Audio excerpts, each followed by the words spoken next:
Well, hello guys, welcome back, blessed be. This will be maybe part two of the first video.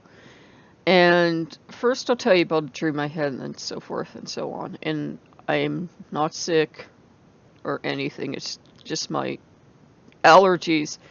And they're probably not going to go away until at least this afternoon or later. And I just don't have the patience to wait to get this done. So, I had this dream last night where I'm sitting here in the office and there's this guy walking towards me. He's a tall man, dressed all in black, and couldn't quite see his face, and I could at the same time, if that makes sense. And at first I thought it was Loki, but this guy was terrifying me, so I thought it was one of them. So I'm throwing stuff at him, and instead of throwing stuff that would actually do harm, you know, like knives or metal objects or something, I'm throwing this ineffectual stuff. Like the Kleenex box was blue, and I was throwing the bag of marshmallows at them. Like you see the bag of marshmallows back here, and I kind of noticed like a theme of blue and white. Everything I was throwing at them. It was also like a theme of soft and ineffectual, and I'm like, why would I be throwing these things at him that are soft and ineffectual if I want them to go away? And I perceived they were like hitting him, and that was another thing too that was weird. He kept walking, and no matter how far he was walking, and he'd been walking quite a while, he'd never quite reached me yet.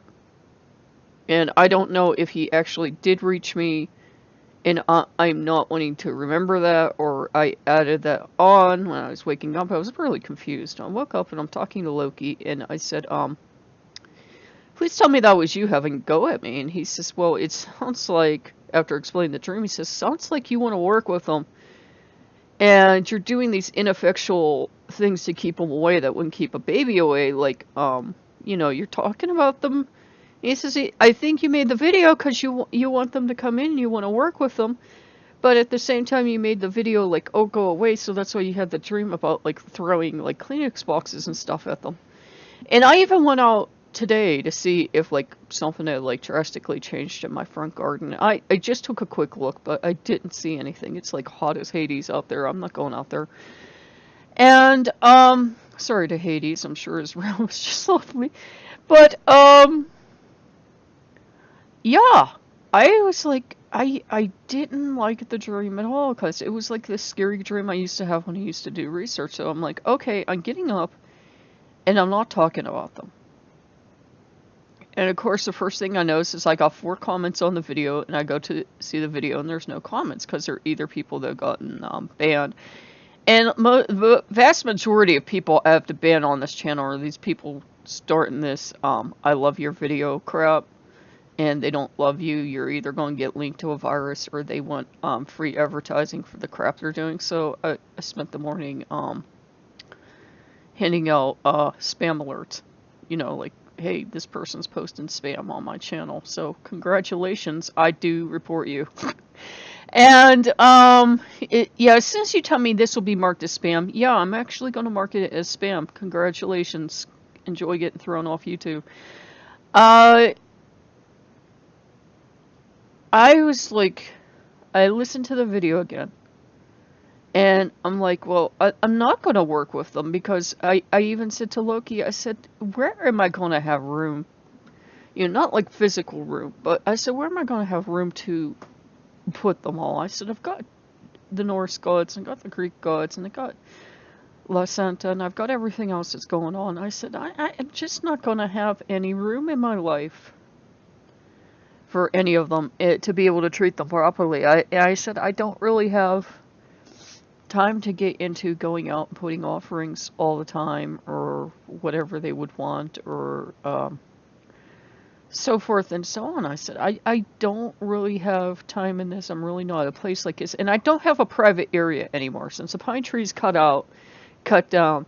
There's really not a nice private area to go put out offerings anymore. And since the pine tree's gone, if you put like offerings out, you would just come out in the morning, find like a bunch of ants or something on it. You wouldn't find like the offering had been taken. Like it always used to be, no, logically you think an animal took it.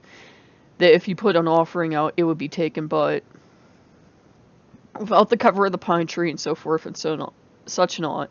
And now that the area under the pine tree is like this totally wild garden with tall grasses and everything, there's really no place for me to put an offering that I would feel is nice and private, and people aren't going to be watching me, and people aren't going to be interfering.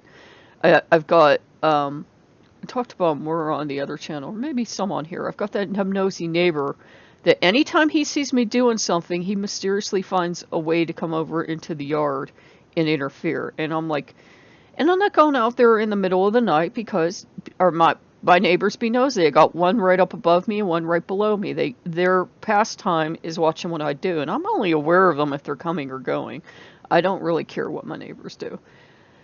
And so I really don't have this opportunity to go out and put stuff out. And you're always supposed to put the stuff outside. You're not supposed to have it inside your house. You're not supposed to say, oh, hey, come in and I'll feed you inside. It's just a thing. You're not supposed to put like the offerings inside. And I wouldn't be able to do separate offerings. I know I wouldn't, because I do have like problems with my memory and that. I would just honestly forget. I would do it a week or so and I would honestly forget and like break down, not do it. And I would not be doing it to be mean. I don't have that brain to always remember. There are days where the entire Saturday passes and it's Sunday and I'm like, oh. And I should know, right? I should know every Saturday. So around here we just do things really informally, and I don't think they would be like getting on board with that. No, I do admit I was like a little torn, because here in America, and I've noticed like stuff from Australia and stuff like that, it's fairies are treated kind of like the Tinkerbell variety, and like there's stuff like fairy bread from Australia, which is white bread with butter and sprinkles, like sugar sprinkles or like confetti sprinkles or whatever, you know, the edible kind, like you put on ice cream. And like right now it's all the rage. You can go into dollar stores and find like wee little fairy furniture and fairy stuff, and you can even buy this stuff from Ireland. I'm like, what are the Irish doing selling this stuff, like fairy doors to put up on your wall so the fairies can come inside? And I'm like, yeah, that sounds like trouble waiting to happen. But it's like obviously people doing it that like they no longer have the old belief system, and they're like, what possible harm could come of letting fairies into your house? It's like, you know, traditionally, and it wasn't just from Italy and stuff like that, like, yeah, well, it wasn't just from Ireland, Italy, Germany, all the places I'm from, they had like some kind of spirits that would either be in the house or they'd be out in the fields and such. And now, typically, whether or not they were called that, people were calling them fairies. Like, they're not the same thing as Irish fairies, but they're like calling them, like, I heard something about basically spirits that like they'll come into the house and such. And it's just okay. And I broke down again. Where am I going with this? This is like the third time I've tried to film this, by the way. So you have all these spirits and you have them from all around. So like you can't say like whatever your culture is, you don't have them. Every culture on the planet has these spirits, different from the gods, that will, you know, come in and interact with your life for good or for ill. And it's like, if you're, part of me was like, well, if you're getting all the signs, maybe you should work with them. And part of me was like, no. And I usually end up listening to that no part, because I'm like, well, you know, I don't know who I'd be getting. It definitely feels like a male, and he definitely feels like the, honestly, I wrote a story once, I had a Dullahan in it. He feels like that kind of energy, if you know what I mean. And it's like, that was part of the reason I discounted this, always feeling this energy, because remember I told you I felt the energy did not like feel good. It would like kind of scary kind of energy. That's why I always discounted this, because I'm like, well, of course he dresses real fine. He looks like a noble, because that's all I read in stories. And um, he looks old-fashioned. He doesn't look modern. Modern encounters with fairies, they're always like they're dressed in business suits or something. They're not. Well, not always. Sometimes they're old-fashioned, but I'm like, of course he looks like it, and of course he looks like a character, because that's like the mental image I have in my head of what male fairies look like. And it was like, it's like this is the one that'll come in, and he's not necessarily evil or bad, but he has like this darker energy, like this darker nocturnal you don't want to mess with me energy. And that's the one that wants to work with me. And I'm like, no, why did I've like met other ones too. I've met like, you'd call them the sweet grandmother type, and no, they're not going to turn into something nasty and eat me. They're like, they'll like be like they bake you bread, take care of you, do things around your house type. And I've met other ones as well, but this is the one that I know that if I started work with them, I'd be working with this one, and I'm not having any of it. I'm like, no, you, sir, can stay outside. And it's just, it's like every so often you can like feel this frustration. And Loki told me, he says, that's your alternate explanation. You haven't worked with them, and you haven't worked with them, and now he's losing his temper. I'm like, don't tell me he's losing his temper. I don't want to hear that. He's like, now he's losing his temper. He's running out of patience.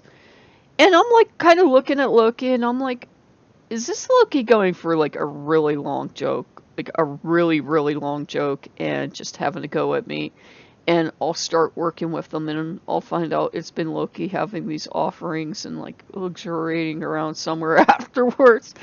So I don't know, guys, but yeah, I figured I would update you. I don't think that I will work with them. It's just like, that's not the one for me, and that's the one that's always around. And it's like, I wish I believed in like the tiny little Tinkerbell, put a fairy door in your house and invite them in type. But unfortunately, I grew up on the old tales, and those type were never in the old tales. It came around in like the Victorian era, when they made them all nice and sweet and cuddly, and then all of a sudden they're like, wee toy size, and they're all sweet and cuddly. I'm not saying they don't all types don't all exist, but the Victorians did a lot to like take away the raw power that they had, and make them all cute and cuddly, and you'd love having like 50 of them in your house, and it's like, I don't even want one in my house. So, yeah, and I know too, for those of you that work with them, you're probably like sitting back and just looking at me, and you're like, well, if they want to work with you, you're going to work with them. You're not going to keep them out. They're a force of nature. You're not going to keep them out. If they want in, it's like, he's like, I can feel it. The spirit's like at this angry tomcat stage where they're plotting revenge, and you can tell, like, if you've ever had tomcats come around your house, and if you're sweet with them, they're sweet with you, but if they think you've done them wrong, they'll plot revenge on you. They will.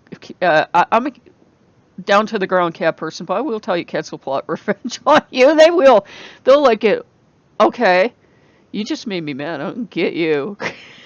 They will. And it's kind of like that. It's kind of like having this angry tomcat outside my house, and he's like, all right, you're not letting me in, and I want in. Because we had one time. We had a tomcat. And this has something to do with it. He wanted in. He wanted in. He was a feral tom, but he wanted in. He wanted to have a walkabout. He didn't want to spray or anything. He never did that, but he wanted to come in the house. And if you wouldn't let him come in the house, you'd go out that morning, and like everything would be thrown everywhere on the porch. Tiny, angry tomcat. And if you let him in, he was sweet as pie. The crap was that? I just saw like a shadow go by, and I heard a bang on my porch. Alright. All right, I'm wrapping this one up because too much crap's happening. I've been hearing like bangs here and there. I mean, it is the 4th of July, but I didn't like that one at all. Okay, so I will see you guys later.